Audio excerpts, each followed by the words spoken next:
Աստծո Սուրբ անունով սկսում ենք այսօրվա մեր պատգամը, սիրելի քույրեր ու եղբայրներ, փառք ենք տալիս Աստծուն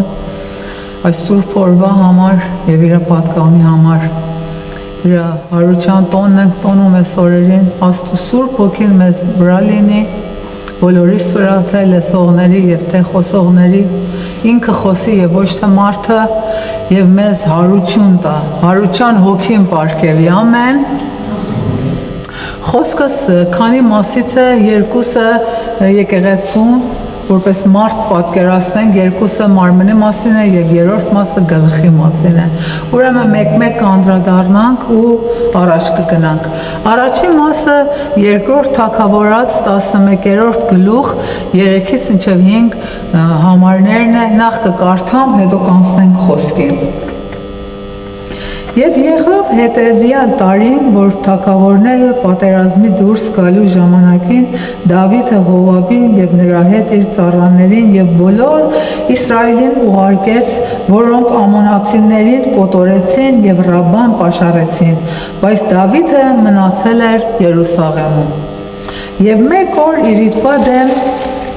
Դավիթն իր անկողնից դուրս գալով պալատի տանիքի վրա ման էր գալիս եւ տանիքի վրայից մեկ կին տեսավ, որ լվացվում էր եւ այն կինը շատ գեղեցիկ էր տեսքով եւ Դավիթը մարդ ուղարկեց ու հարցուփորձ հարավ այն կնկա մասին եւ ասացին, ահա դա Բերսաբեն է,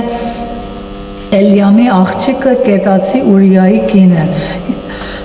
Եվ Դավիթը պատգամավորներ ուղարկեց եւ առավ նրան եւ նա եկավ նրա մոտ։ Եվ Դավիթը պառկեց նրա հետ եւ նա նոր էր մաքրված էր իր անմաքրությունից եւ նա հետ դարավ իր տունը եւ կինը հղացավ եւ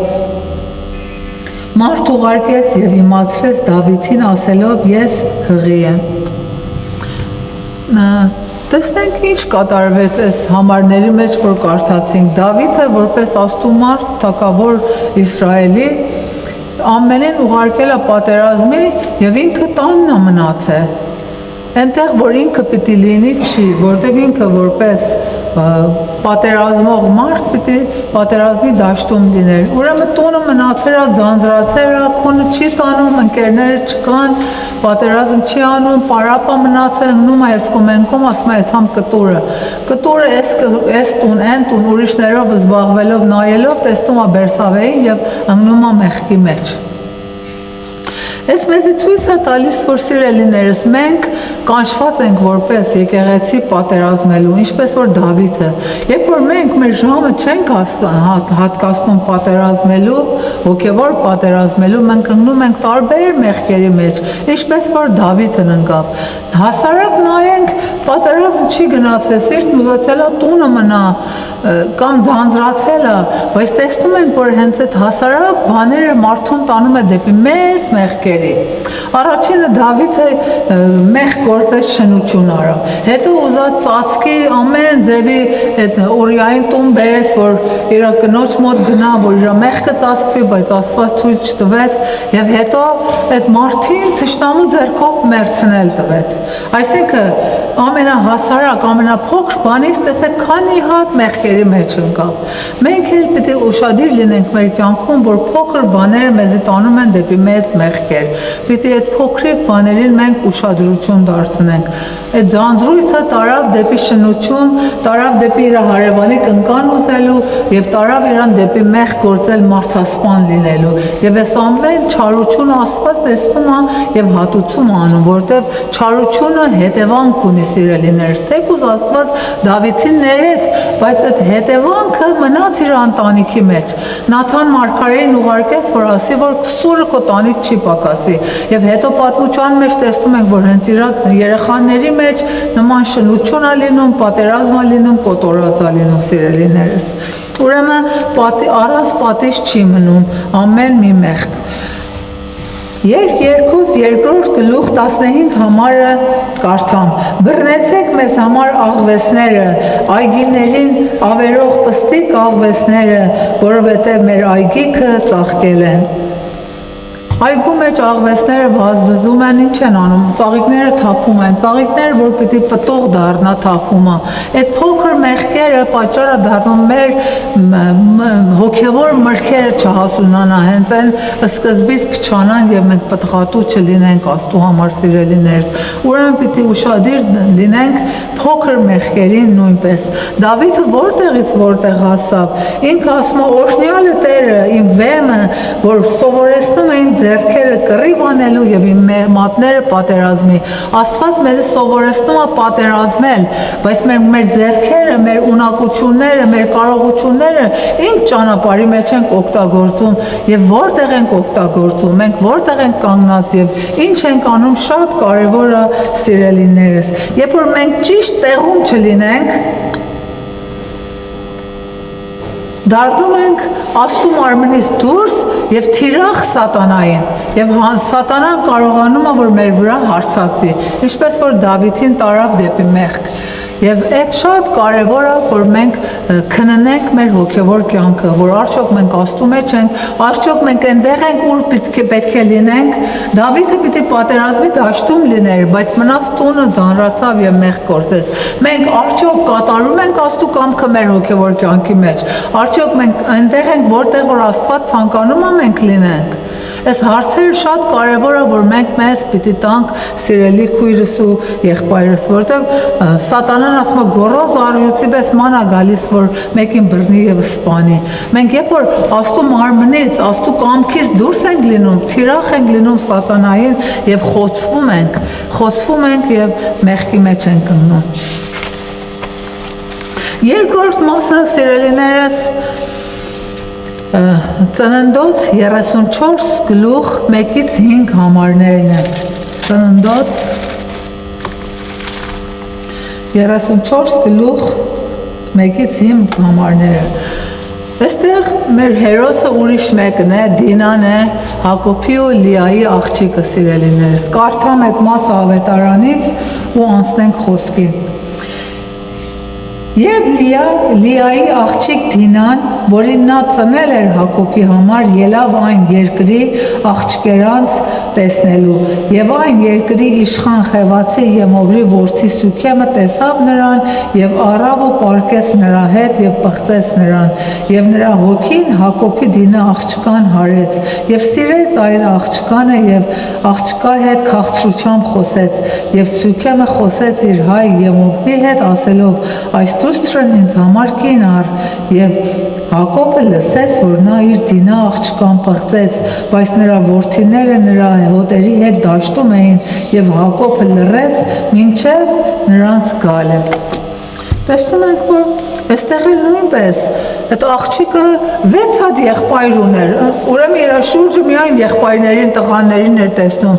ասավ ինչպես է գնամ դուրս այս հարևան ազգերի աղջիկների հետ շփվեմ, էլ ինչ է, մենք շփվում ենք, մենք խոսում ենք, ընկերություն ենք անում, տեսնեմ ինչ են անում, ոնց են իրանց օրը անցկացնում, շատ հասարակ է թվում, չէ՞, բայց հենց այդ հասարակ բանը Աստծո կամքի հակառակ էր, որտեղ Աստված ասել էր, որ քանանացիների հետ եւ ուրիշ ազգերի հետ դուք մի շփվեք, որ չլինի, որ դուք իրանց հետ ավելի հարաբերվեք եւ իրանց կուրքերին մոտենաք, իրանց միսից ուտեք, զոհերից ուտեք եւ դուք էլ սկսեք իրանց կուրքերին պաշտելով։ Ուրեմն տեսնում ենք ամեն մի արարք իր խորքի մեջ, եթե Աստծո խոսքին, Աստծո կամքին հակառակը մեղք է ծնում եւ մահ է ծնում սիրելիներս։ Ինչպես տեսնում ենք, որ այս աղջիկը ուրեմն գնաց հարևան աղջիկներին տեսնելու, ինքը չար նպատակ չուներ, բայց Աստծո կամքին հակառակ էր։ Տղաներ տեսան իրան եւ իրան բռնաբարեցին, հետո ուզացին ամուսնանալ, հետո եկան իր հոր հետ խոսեցին, եղբայրները դաշտից վերադարձան, բարկացան ու ուզեցին վրեժ լուծեն, ուրեմն խաբեցին, ասացին պիտի դուք էլ թրպատվեք, որ մենք մեր աղջկան ձեզ հետ ամուսնացենք։ Ուրեմն երբ որ թլպատվել էին ցավի մեջին, երրորդ օրը հարձակվեցին, բոլոր արուներին այդ ազգին սպանեցին եւ մեծ կոտորած եղավ։ Տեսեք մի հատ հասարակ բանից մի մեծ աղմուկ բան բարձրացավ եւ ինչի, որովհետեւ որ Աստծո կամքը խախտել են։ Մի հատ հասարակ բանով որտեղ Աստված ասում էր ուրիշ ազգերի հետ մի հարաբերվեք, որ չլինի, որ դուք էլ մեղքի մեջ եք կռապաշտ դարձան, որովհետև Իսրայելը Աստծո սուրբ եւ ընտրված եւ ջոկված ազգն էր, սրբված, ջոկված, եւ ուզում էր Աստված, որ իրանք հենց այդ դիրքի մեջ մնան, որպեսզի այդ Աստծո օրհնությունը իրանք կարողանան ժառանգեն։ Եվ այս քայլը իրանք տարավ դեպի այդ կոտորածը։ Եվ այն ժամանակ գիրք չկար, ոչ Մովսեսի օրենքը կար, ոչ մի բան չկար։ Աստված ուղղակի Աբրահամին այցելել էր, իր հետ խոսել էր, իր հետ բարեկամություն, ընկերություն էր արել եւ ասել էր, որ գնա, հեռու մնա այս ուրիշ ազգերից եւ գնա ես այդ երկիրը քեզ կտամ քո ազգին եւ քո սերունդին։ Եվ Աբրահամը այն ժամանակ, որ Իսահակի ամուսնության ժամանակներ իր տան երեցին երթում արա, որ ասավ իմ ազգից կգնաս Իսահակի համար աղջիկ կբերես, որ տեսնում ենք, որ ինքը գնում է միջակետ, կդ երեցը եւ Ռեբեկային բերում է Իսահակի համար, այսինքն Աստծո կամքը կատարում է։ Եվ Իսահակը նույնպես Հակոբի համար, Հակոբին ասում է Եսավից փախչում էր, չէ, ասում է գնա Խարան եւ Լաբանի աղջիկներից քեզ համար կին առ, որ ինքը գնում է Լաբանն էլ իրան խափում է, իրան իր քերեն էլ երևի ինքը քերուն էր քաշել խափում է իրան առաջ մեծ աղջկանա տալիս, բայց ինքը սիրարված էր փոքրին, ուրեմն 7 տարի մեծ աղջկա համար է ծառայում, 7 տարի փոքր աղջկա համար եւ ինքը Աստծո ուզած աղջիկներից է ընտրում։ Մինչև տեսնում եք Եսավը, Հակոբի եղբայրը ինքը կանանացի կիներ ուներ եւ հենց այդ իրան տանում է դեպի մեղք, իրան թուլացնում է իր հավատքի մեջ, որ իր ամեն անտրանիկությունը ծախում է մի աման ապուրի։ Այս շատ կարեւոր է, երբ որ մենք շփվում ենք այդ մարդկանց հետ, որ Աստծո ճամփի մեջ չեն, Աստծո կամքի մեջ չեն, մենք քիչ-քիչ, դանդաղ սկսում ենք իրանց զոհերից օգտվել, իրանց սիրած բաները քիչ-քիչ մեզ էլ հաճելի են դառնում, եւ այդ մեզ կամը դանդաղ տանում է դեպի անաստվածություն, սիրելիներս, եւ այդ շատ կարեւոր է, փոքրիկ աղվեսներին բռնենք, դուրս անենք մեր այգիներից, Աստծո խոսքն ասում է։ Եվ երբ որ մենք այնտեղ չենք, որ պետք է լինենք, սատանայի հարձակման առարկա ենք դառնում, թիրախ ենք դառնում։ Դինան, եթե իր տան մեջ մնա, ոչոք չէր բռնի, ոչոք չէր բռնաբարի եւ ոչ մի բան էլ չէր լինի։ Մենք էլ երբ որ Աստծո կամքի մեջ չենք, երբ որ այնտեղ չենք, որ պետք է լինենք, սատանային թիրախ ենք դառնում։ Ինքը ման է գալիս գոռոզ առյուծի պես, որ մեզի փչացնի մեր գործերը, փչացնի եւ մեր հոգեբոր կյանքը, փչացնի եւ մեզ ուտի։ Դա է սիրելիներ, ուրեմն տեսնում ենք երկու հատ նմուշ, որ ամենափոքր բանից ինչ մեծ մեղքերի մեջ են ընկնում սիրելիներս եւ այն մեծ հետևանքներ է ունենում, հենց մի հատ անմեղ ձանձրույթը կամ մի հատ անմեղ ծուլությունը, դրանք կարող է մեծ ավերվածություններ առաջ բերի, եթե մենք Աստծո կամքին հակառակ ենք դառնում սիրելիներս։ Երրորդ մածը Երեմիայի 35-ն է։ Երեմիայի 35-ը խոսում է մի հատ ազգի մասին Ռեքաբյանց։ Այս Ռեքաբյանցը ոչ գինին խմում, ոչ տունին սարքում, ոչ այգին տնգում եւ վրաններում են բնակվում։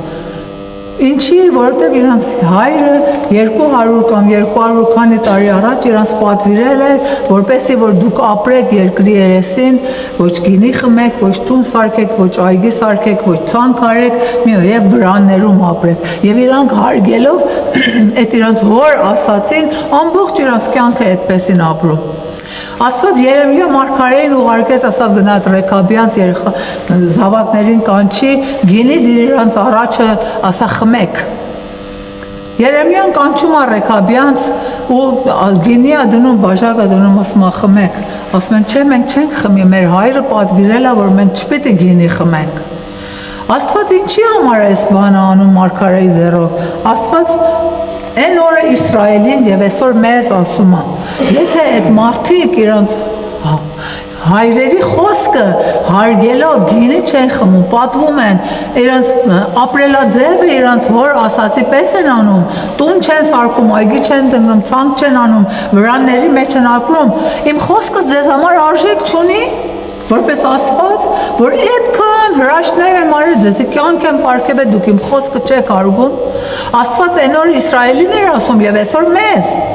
Մենք ոչ Աստծո խոսքն ենք կարդում, ոչ Աստծո խոսքն ենք կատարում, ոչ էլ մեր հոգեվոր հայրերի խրատներն ենք հաշվի առնում, սիրելիներս։ Այս Ռեքաբյանցը պիտի մեզ համար էլ դաս լինի, սիրելիներս, որ մենք ինչքան հեռու ենք այնտեղից, որտեղ պիտի լինենք, այնտեղ, որ Աստված ցանկանում է մենք լինենք։ Եվ հենց այդ պատճառը դառնում մեր մեջ վեճերի, կռիվների ու իրար չսիրելու, իրար ատելու եւ կռիվների։ Եվ օրհնությունների փախնելու, հիմա գացնենք այդ մասին էլ նույնպես։ Եվ կարևորը, որ մենք Աստծո մեջ,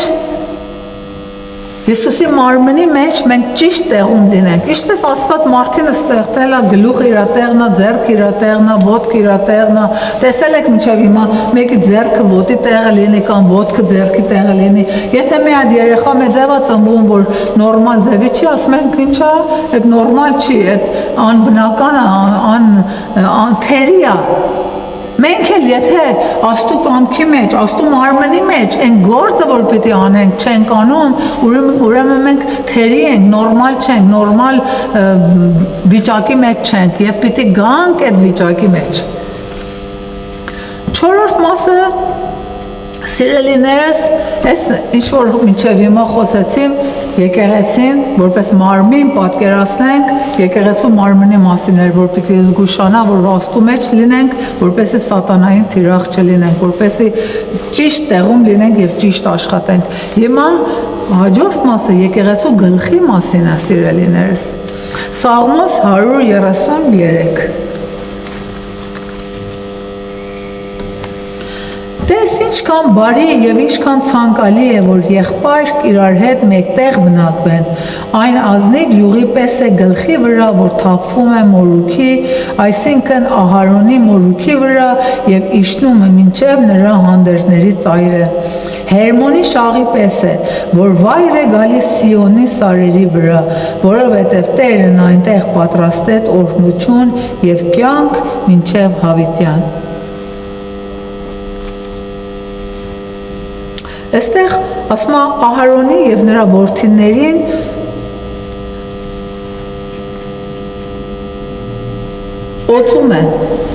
օծում են, որպեսզի սրբություն ես, ուրեմն ելիցի մեջ է, որ կարդում ենք 30-րդ գլուխ 30 համարը Ահարոնին եւ նրա որդիներին օծես եւ սուրբ անես նրանց, որ ինձ համար քահանություն անեն։ Ուրեմն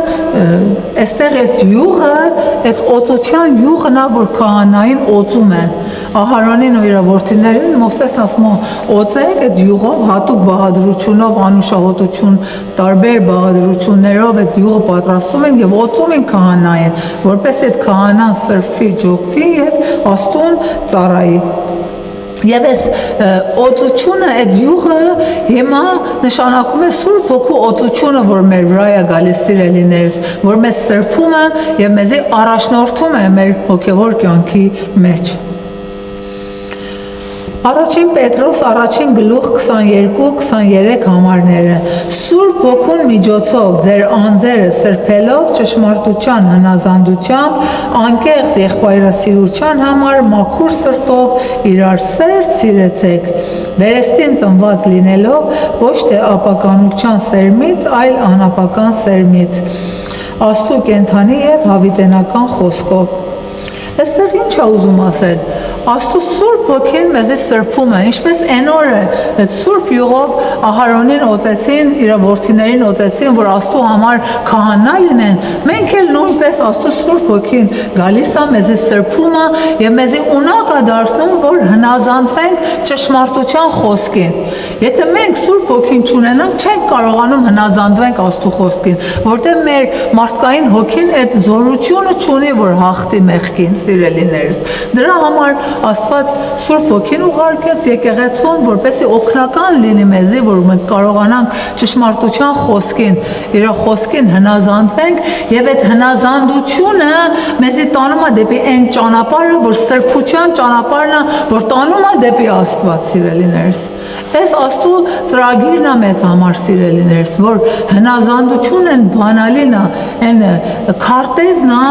որ մենք երբ որ հնազանդվում ենք Աստծո խոսքին, Աստված այդ սրբության ճանապարհի մեջ է դնում մեզ, որ մենք դաղ-դաղ, դանդաղ, շնորհքից շնորհ, փառքից փառք գնում ենք առաջ, սրբվում ենք, մեղքի մեջ ենք ընկնում, ապաշխարում ենք էլի նորից եւ այդպես շարունակ, եւ այդ ճանապարհի վերջը մեր փրկությունն է, այն երջանիկ հույսը, որ ամեն մեկս ունենք, որ մենք մեզ ճնշում ենք, որպեսզի ճիշտ ուղղության վրա քայլենք, սիրելիներս, եւ այս շատ կարեւոր է։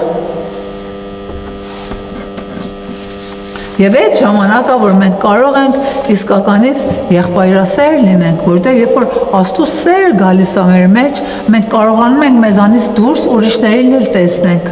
ուրիշներին էլ ուշադրություն դարձնենք, իրանց կարիքներին, ամեն ինչին մի խոսքով, եւ կարողանանք ուրիշներին էլ սիրենք, ինչպես որ Աստված է ուզում, չէ՞, ասում է սիրիր քո եղբորը քո անձի պես։ Եվ այդպես շարունակ մենք առաջ ենք գնում։ Բայց տեսնում ենք, այստեղ ասում է Ահարոնի գլխին, յուղը թափում են քահանայի գլխին, այս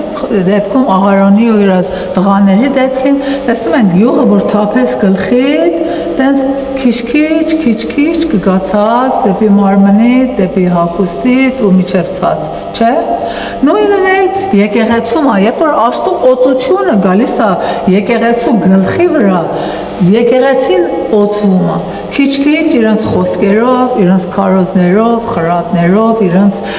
վարք ու բարքով այդ սրբությունը իջնում է ճիշտ յուղի նման այդ եկեղեցու մարմնի վրա։ Եվ շատ կարևոր է այս վիճակը, սիրելիներս, որ եկեղեցին էլ իր տեղում լինի, այսինքն եկեղեցու գլուխը, ինչպես Ահարոնը, սուրբ լինի, որպեսզի կարողանա Աստծո հետ հաղորդակից լինի, կարողանա Աստծո Սուրբ Հոգու օծությունը ավելի ու ավելի ընդունի եւ այդ առաջնորդությունը տա դեպի եկեղեցուն, սիրելիներս, տա իր զավակներին, հավատացյալներին։ Որովհետև որ ինչի է շատ կարևոր եկեղեցու գլխի սրբությունը, որովհետև մենք որ մարդ ենք, երբ որ գործ ենք արել, երբ որ աշխատանքից տուն ենք եկել հոգնած, քրտնած, չենք էթում մեզի օծանելիքով անուշահոտություն շախտանք մեր վրա, չէ՞, հանգստանում ենք, լողանում ենք, շոր ենք փոխում, մաքրվում ենք, հետո նոր մատ օծանելիք ենք շախտալիս մեր վրա։ Նույնն էլ Աստված, եթե մենք մեղքի մեջ լինենք, չպետք է սпасելիք ունենանք, որ Աստծո Սուրբ Ոգին գա մեզ վրա, մաքրված, սրբված եւ սրբության մեջ Աստծո ճշմարտության խոսքով մաքրված մարդը ունակ կլինի Աստծո Սուրբ Ոգին ընդունի, սիրելիներս։ Եվ այդ ամենակարևորը եկեղեցու գլխի դերն է, սիրելիներս, որ կարողանա կապ ունենա Սուրբ Հոգու զորությամբ Աստծուց պատգամները ստանա եւ փոխանցի իր եկեղեցուն, իր աղոթներով, իր բարեխոսություններով, եւ այդ շատ մեծ նշանակություն ունի։ Եթե գլուխը մարմնին օրինակ գլուխն է, որ մարմնին ասում է ձեռքդ շարժի, ոտքդ շարժի, չէ, գլուխն է, որ հրամայում է մարմնին, որ ինչպես անի։ Եթե գլուխը ճիշտ չաշխատի, եթե գլուխը ճիշտ Սուրբ Հոգու առաջնորդությունը չունենա, այդ արդեն հաշմանդամ է, մարմինը չի աշխատում։ Տեսնում եք, որոշները օրինակ արկածը պատահում, վթար է լինում, իրենց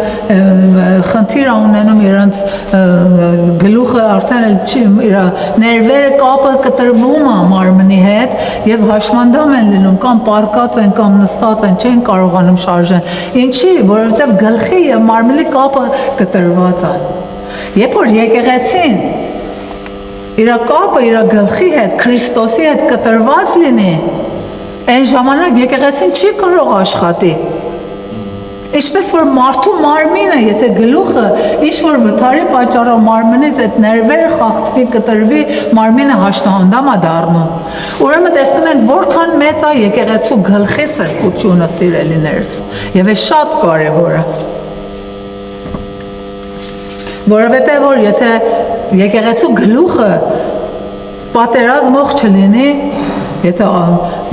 հավատքի բարի պատերազմը չպատերազմի, իր մարմինն էլ նույնպես չի պատերազմի, չէ՞։ Եվ այդ ամենա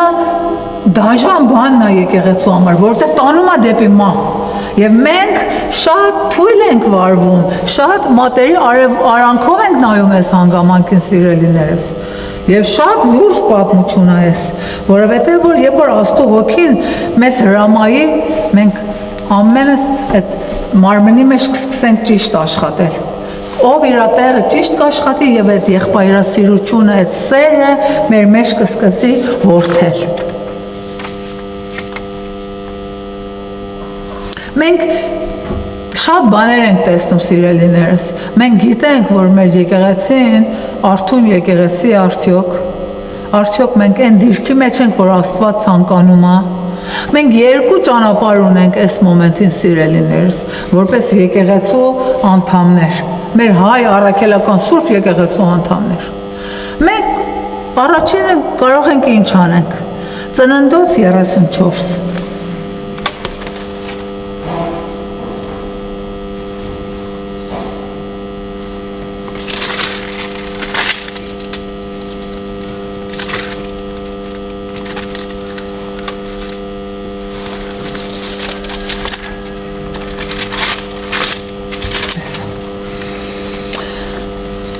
Ծննդոց 34, 30-ից մինչև 31 համարներ, կարդամ ձեզ համար։ Այս մեր առաջի ճանապարհն է այս մոմենտին։ Մենք կարող ենք Հակոբի նման խոսենք։ Տեսնենք Հակոբը այն ժամանակ, որ դինային բռնաբարերին եւ Ղևին ու Շմավոնը եկան եւ վրեժ լուծեցին, իր մոտեցումը ոնց էր։ Առաջին խելոք մնաց չխոսած, մինչև իր տղերքը դաշտից վերադառնան, բայց հետո ինչ ասաց վերջում։ Եվ Հակոբն ասեց Շմավոնին եւ Ղևին. ինձ այս երկրի բնակիչների, քանանացիների եւ փերեզացիների մեջ ատելի անելով ինձ փորձանքի մեջ գցեցիք եւ ինձ հետ քիչ մարդիկ կան, նրանց ինձ վրա կհավաքվին, ինձ կզարկեն, կկորչեմ եւ ես իմ տունը։ Ու նրանք ասեցին, ապա բոզի պես պետք է անել մեր քրոջը։ Հակոբը ստեղ փոխարեն մտածի, որ Աստու կամքն է խախտվե եւ Աստու կամքի մեջ այդ ամենին չկատարվե, իր մասին է մտածում։ Տեսեք, քանի անգամ ինձ բառը օգտագործում է։ Ինձի նեղության մեջ կգցեք, այս մարդկանց ատելի կլինեմ, այս մարդիկ ինձի կհարձակվեն, ինձի կվնասեն։ Իր գլուխն է պահում։ Այսօր եկեղեցին երկու ճանապարհ ունի, կամ մենք մեր գլուխը կպահենք Հակոբի նման, կարող ենք մեզ խփենք չտեսնելու, կարող ենք խփենք լավ դե եկեղեցի է գնում ենք, արարողություն կա, աղոթք ենք անում, շարից փորձանքից ասել ժողովրդական ասածով հեռու, բայց Աստու կամքը էդ է, մենք ճիշտ տեղում ենք, հարց եմ տալիս, ճիշտ տեղում է եկեղեցին։ Մենք ճիշտ տեղում ենք կանգնած, մենք Աստու կամքի մեջ ենք։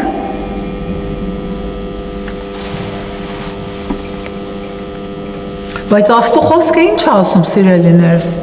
Ասում է սուրբ եղեք, որովհետև ես սուրբ եմ։ Եթե ջրից ու հոգուց չծնվեք, չեք կարող Աստու արքայությունը ներս գործեք։ Աստու խոսքը լսենք, հասկանանք, թեթև չանցնենք։ Եթե հոգուց ու ջրուց չծնվեք, չեք կարող Աստու արքայությունը մուտք գործեք։ Եթե սուրբ չլինեք, ինչպես որ ես սուրբ եմ, չեք կարող Աստու երեսը տեսնեք։ Եվ մենք մեզ խաբում ենք։ Ինչպես։ Մտածում ենք լավ էլ աղոթում ենք, արարողության ենք մասնակցում, լավ մարդիկ ենք, էլի ուրիշի չենք նեղացնում, մեկի պատը վերև չենք եթում գողություն անենք, արդյոք դրանցով է։ Թեկուզ դրանք էլ ճիշտ է, բայց բավական չի։ Այդ ամենը հստակ գրված է։ Եկեղեցին միայն եթե արարողություն կատարի, ծես կատարի, մեռած եկեղեցի է։ Որտասման մարմին առանց հոգու մեռած է։ Եթե եկեղեցին Աստծո Սուրբ Հոգով չի առաջնորդվում, մեռած եկեղեցի է եւ չի կարող Աստու կամքը կատարող լինի, որովհետեւ այդ կապը չունի Աստու հետ։ Եթե սրբության մեջ լինենք, ունակ կլինենք Աստծո Սուրբ Հոգու զորությունը եւ առաջնորդությունը գա եկեղեցու վրա, բայց եթե մենք այդ դիրքի մեջ չլինենք, այդ կապը կտրված է եւ մենակ մենք արարողությունով ոչ մտեղ Աստծո խոսքի մեջ դուք մտեղ գտնեք, որ ասի ծիսակատարությունով ու այս բաներով այս անեք կամ այն անեք կամ այս չանեք կմտնեք Աստծո արքայություն, դες բան գրած չի։ Ուրեմն ճիշտ կարդանք, ճիշտ հասկանանք Աստծո խոսքը, սիրելիներս։ Եվ այստեղ մենք Աստծո խոսքը ասում է, իմ ժողովուրդը չիմանալու պատճառով կորում է։ Այսօր մենք շատ մարդիկ ունենք մեր ազգի մեջ, որ չիմանալու պատճառով կորում է։ Ես մեծ ցավ ապրեցի Զատիկի օրը։ Եկեղեցում խորանի վրա Աստծո հացն ու գինին են բաժանում, մեծ օրհնություն են բաժանում։ Այս կողմը ժողովուրդը ահագին մաս հավաքվել են իրանց ամաններով այդ մոմերը վառեն գնան։ Ես զարմացած, նեղացած, Տեր Աստված, այս մարդիկ քեզ պիտի տանեն իրանց տուն, իսկական լույսը պիտի տանեն իրանց տուն, ոչ թե այդ ամանների մեջ այդ մոմի լույսը։ Մենք ընկել ենք ստի բաների հետևից եւ ճիշտ բաները մոռացել ենք, որ մենք սովորենք եւ մեր ժողովրդին էլ սովորեցնենք։ Մենք հիմա այդ վիճակի մեջ ենք, սիրելիներս։ Եվ պարսիկները մի հատ լավ ասացվածք ունեն։ Պարսկերեն ասում է խալայեղ հերչե լայեղ թարգմանեմ։ Խալայեղ, այսինքն ստեղծվածները, հերչե լայեղ, այսինքն արժանի են այն ինչի որ ունեն։ Մենք եթե մեղքի մեջ ենք, արժանի ենք, որ այս եկեղեցին ունենանք։ Մեր եկեղեցին էլ մեր նմուշն է, այդպես չի, որտեղ մենք ենք այդ եկեղեցու անդամները։ Ուրեմն ինչ պիտի անենք, կամ մոռացության տանք, ասենք չէ, մեզ կխաբենք, բայց վաղը պիտի պատասխան տանք, հետ էլ իմանանք, որ ամեն մեղք հետևանք ունի, տեսանք չէ, Դավիթինը, Դինայինը, այսօր մենք պիտի արթուն լինենք, Աստված մեզ կանչել է պայքարող լինենք, Աստու խոսքը տարածենք, ոչ թե քնած լինենք, ասում եմ արթուն եղեք, հսկեք, թշնամին գոռոզ առյուծի պես ման է գալի, որ մեկին հոշոտի։ Եվ այս ճանապարհը սրբության ճանապարհով անցնում, որն գլխից պիտի սուրբ լինի մինչև անցնի այդ օծությունը մարմնին։ Եվ մենք ամեն ինչ լսում ու անտեսում ենք, սիրելիներս։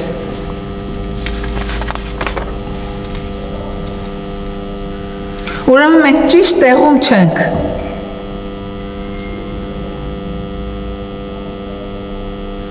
Մենք Աստծո մարմնի մեջ որպես հավատացյալներ ճիշտ տեղում չենք։ Մեր եկեղեցին մենք ճիշտ տեղում չենք։ Նմանում է ինչպես։ Նմանում է մի օր սիրտն ասի, ինչքան հերիք է այս կրսկավանդակի մեջ ես հայ թփթփամ, մեկ էլ երթամ դուրս տեսնեմ ինչ կա։ Կլինի։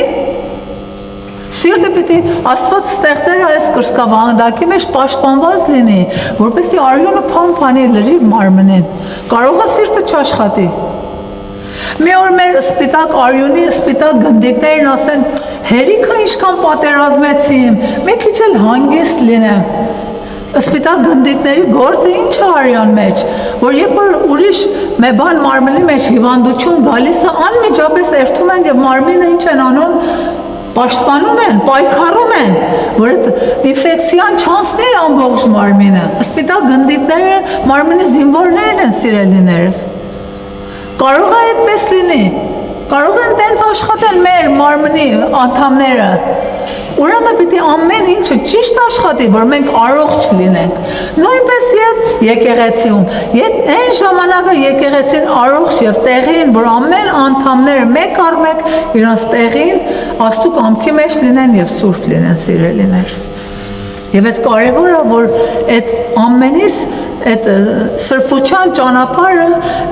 տանում է մեզի դեպի միաբանություն, սոսինձի նման մեզի կպցնում է իրար։ Եվ այն ժամանակ Աստծո օրհնությունը գալիս է եկեղեցու վրա, ինչպես որ Սաղմոսն է ասում։ Այն ժամանակ եկեղեցին միաբանվում է։ Մենք ապարակտած ազգ ենք, չէ՞։ Քանի հատ կուսակցություն ունենք, քանի ձև եկեղեցիներ ունենք։ Եվ մենք ինչ ենք անում որպես հայ առաքելական սուրբ եկեղեցի։ Ուրեմն մենք մեր տեղում չենք, մենք ճիշտ չենք աշխատում։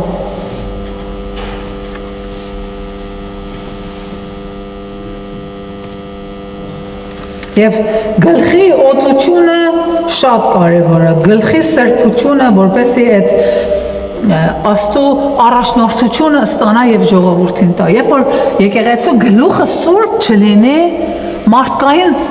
խելքով, մարդկային մտքով է եկեղեցին առաջնորդում եւ այն ժամանակա որ վեճեր ա լինում, պարակտություններ ա լինում, կռիվներ ա լինում, ժողովուրդը իրարից հեռանում են, սեր չի լինում, զուտ արարողություն ա լինում, Աստծո ներկայությունը չի լինում եւ մենք հենց այդ վիճակի մեջ ենք սիրելիներս եւ այստրանից շատ մատերի արանքով չնայենք եւ շատ հեշտ չանցնենք եւ այս Սաղմոս 133-ում վերջում ասում է Տերն այնտեղ պատրաստեց օրհնություն եւ կյանք մինչեւ հավիտյան։ Երբ որ սրբության մեջ, երբ որ մենք մեր տեղում լինենք Աստծո մարմնի մեջ, Աստծո օրհնությունը կգա, որովհետեւ որ մենք Աստծո մարմնի մեջ ենք, մարմինը սկսում է ճիշտ աշխատել եւ մենք էլ այդ օրհնություններից եւ ի վերջո էլ Աստծո հավիտենական կյանքը կշարունակենք։ Ուրեմն մեր պարտականությունն է որ զույգ աչքերով նայենք ճշմարտության։ Մենք մեզ չխաբենք, մեր եկեղեցում ճիշտ դիրքի մեջ չի, գլխից սկսած մինչև ցած։ Մենք պետք է սրբության մեջ լինենք, դրա համար էլ Աստծո խոսքն ասում է ձեր առաջնորդների համար աղոթեք, որտեղ նրանք էլ մարդ են եւ կարող են սխալական լինեն։ Կարիք ունեն մեր աղոթներին, ինչպես որ մենք միասին ասում ենք իրար համար աղոթեք, իրար մոտ խոստովանեք։ Աղոթենք, որ Աստված մեր եկեղեցին կարգի բերի։ Աղոթենք, որ Աստված այն փոփոխությունները, որ իր սուրբ սրտին հաճելի է մեր եկեղեցուն պարգևի եւ ամեն բան իր տեղն ունի, որպեսզի մեր եկեղեցին ճիշտ ձևի Աստծո կամքի համաձայն աշխատի, որովհետեւ մենք կանչված ենք սիրելիներս, ինչպես Դավիթը, ինչպես Հակոբը, ինչպես Աստծո մարդիկ, մենք եթե մենք կորցնենք այն առաքելությունը, որ Աստված մեզ տվել է եւ չկատարենք այն ինչ որ Աստված ուզում է կատարենք, Աստծո կամքը կկատարվի, բայց մենք անմասն կմնանք այն օրհնություններից, որ Աստված հիմա ուզում է մեզ տա, սիրելիներս։ Մենք կարող ենք նույն ձևի շարունակենք, բայց Աստված այսօր պատգամ է տալիս մեզ սիրելիներս, աղոթենք այն բոլոր փոփոխությունների համար, որ մեր եկեղեցին կարիք ունի, այն գլխից սկսած, որ Աստծո սրբությունը գա մեր հայ առաքելական սուրբ եկեղեցուն, Գրիգոր Լուսավորիչի զավակները լինենք, իսկական զավակները սրբության հետևենք, Աստծուց խնդրենք ամեն փոփոխությունները եւ Տերը ողորմած է եւ կպարգևի։ Ասում եմ չունեք, որովհետեւ չեք խնդրել։ Այսօր ամեն մեկիս աղոթքը զորավոր է սիրելիներս։ Աղոթենք եւ կտրվի մեզ։ Թող օրհնյալ լինի ամենասուրբ երրորդությունը, Հայրը, Որդին եւ Սուրբ Հոգին։ Ամեն։